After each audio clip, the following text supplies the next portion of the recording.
Good evening. My name is PJ Capozzi, Superintendent of Schools from Meridian CUSD 223. Today we are previewing the July 28th Board of Education meeting. Tonight's meeting is short on action, but we will still be discussing lots of relevant topics to the district. During my report, we will be looking at area subwages. There's no prospective action from this, but I think it's just important for us to realize where we're at in terms of the climate, in terms of how we're attracting substitute teachers. At this point, we have not experienced a shortage. Several other area districts have. So superintendents got together, created one big report so that we could investigate why or why not certain districts are having trouble and certain districts are not. Additionally, we'll look at our OCEC billing.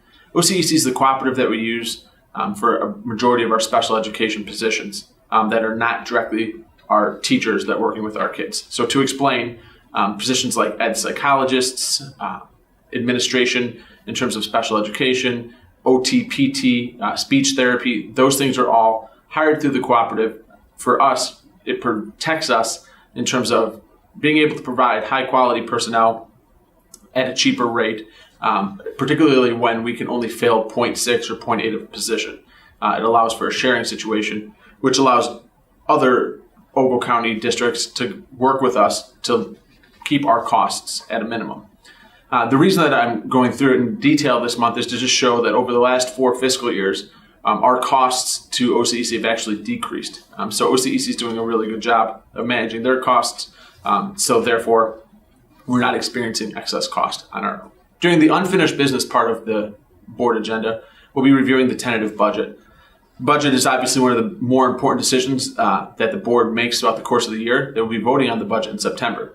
This is an update of the budget presented to them last month. As discussed in last month's update, the budget will continue to change multiple times per week up until August. Then it becomes a little bit more solidified.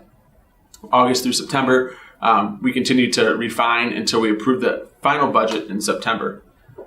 What will be discussed today is that we have taken the tentative budget and put it into a broadcast of a voice-over PowerPoint, which is available on YouTube, on our social media, on Facebook, and also available on the website for anyone that wants to learn more about the tentative budget for the upcoming year.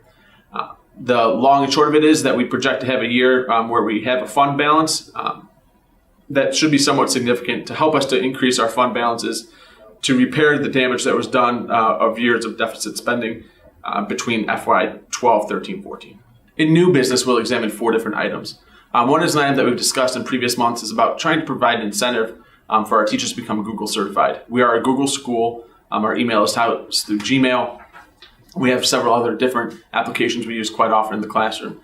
We feel this is a good idea to help with our overall emphasis on tech integration and to do so in a non-threatening manner for our teachers.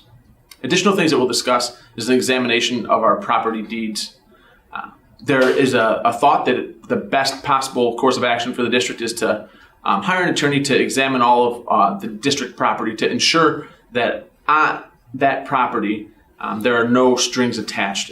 We had a situation occur this past month in which we learned that on one of our real estate contracts entered into decades ago, there was a little caveat that nobody in the district was aware of. This would be an effort to expend a little bit of money, but to gain clarity on all of those situations, so such a situation would not occur again in the future. The other 2 items scheduled to be talked about in new business would be a review of what the policy committee went over. The policy committee was canceled tonight due to some emergencies that occurred with 2 of the 3 policy committee members. The final thing we'll talk about is an approval of our mechanical services contract. We sent out an RFP. Upon opening the RFPs, we received 1 contract proposal. That proposal came in at a smaller expenditure for the district than we've had in the previous years, with more in-depth services as requested through the RFP process. So we'll be happy to approve that RFP and enter into a contract with Mechanical for our mechanical services in the future. Outside of that, as this is a preview, there are lots of things that could occur at a board meeting, although there isn't anything particularly expected. Any questions, concerns, or thoughts, please contact me at my email or my cell phone, 815-980-0310. I'd be happy to talk through them with you. Thank you, and make it a great day.